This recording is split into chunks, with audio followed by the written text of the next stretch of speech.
Hey everyone, this is Certified High Performance Coach Michelle Weimer here with you today for Wednesday Wisdom. And today we are finishing up our month-long series on relationships. Um, we've talked about your relationship with yourself and how important that is. We've talked about your relationship with your significant other, the people who are really close to you or important to you in your life. And we've talked about your relationship with your tribe, like finding your tribe and building that relationship with those people, making sure that you're staying away from toxic relationships and really building and nurturing healthy relationships. So today, one of the relationships that we're going to talk about is so important to have a healthy relationship with this. Might seem odd, but we're talking about your relationship with money. And the reason why I wanted to talk about this today is because I see over and over with working with clients, there's often a pattern with our beliefs and our behaviors around money and our relationship with money, our money story, it's often called, and how people are, living their lives. And so, admittedly, I have not always had the greatest money story myself. Um, I grew up in a family. My father, he was born during the Depression, and money was a struggle, right? So his experiences with money were a very lack and scarce. And so that's the message that I learned growing up. And to no fault of my father, that was his experience, and that was the experience that then was created for me. And many beliefs that came from that were, everything from the old money doesn't grow on trees concept to, money is the root of all evil. And so I can still remember where I was the first time that I heard this new concept, the one I want to talk to you about today, and that is that money is simply an amplifier of who you already are. So Will Smith actually said it best. He said, "Money and success don't change people; they merely amplify what is already there."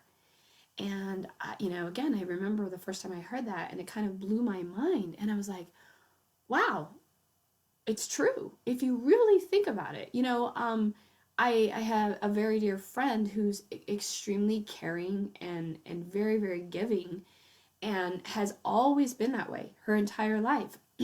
And now, as an adult, and that she has financial freedom, she has the financial means to do more. That's exactly what it's done. That money has amplified her ability to be more giving, to be, to give more, to care more, not to care more. I mean, I think she always cares the same, but because she has a financial freedom, she's able to give more. And likewise, if you know someone who is greedy or has questionable integrity, money doesn't change that. Whether they have it or they don't have it, if that's their character, money just amplifies that. They might become more greedy the more money they have, um, and the less trustworthy or something. But it's not that money causes that. And I think that was something that was so profound for me because, again, think back to that old idea. Money is the root of all evil. Well, if money's a bad thing, and if your relationship with money is bad, and you think money is a bad thing, why would you want to bring that into your life?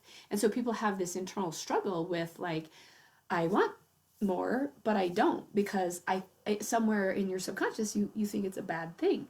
And so of course then that struggle is there, and you keep creating for yourself that thing that's so deep within, which is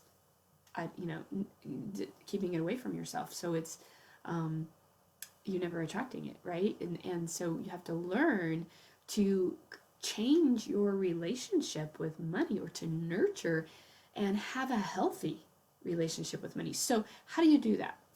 Well, a couple of thoughts. First of all, check your relationship. See where it's at for you right now. Think about what your beliefs are about money. Um, Look back to your childhood, what you learned growing up, your experiences with money growing up, um, and how that compares to where you are now. Like, what beliefs are you still hanging on to? And look for look for family stories or patterns. Look for your parents' attitude about money. Um, Look for, again, direct experiences that you've had. All these different things, they shape your own money story, and unconsciously or subconsciously are what's molding your relationship with money or around money. So when that happens, those beliefs affect your behavior with money. Maybe you blow money like crazy, like you just can't keep it. Maybe you are a hoarder, like you never spend any money, and so you're never giving because you believe there's never going to be enough, and so you never see the reason to invest in yourself and your own growth or things like that because you don't see the value. So you lack the value not only in terms of well really yourself and your own growth, but in like believing that it's okay to give that money because it's not going to come back, that you have that belief that maybe it's not going to come back. So check yourself and your relationship with money first and foremost, and then as you start to explore those buried beliefs and those behaviors, you can start to build a better relationship with money. And when you do that, I think you're going to be really surprised at how things start to change for you, right? So what I want to do is actually recommend a book that I read years ago, and I think it's really great because it has you do a little checklist at the front or a little quiz at the front.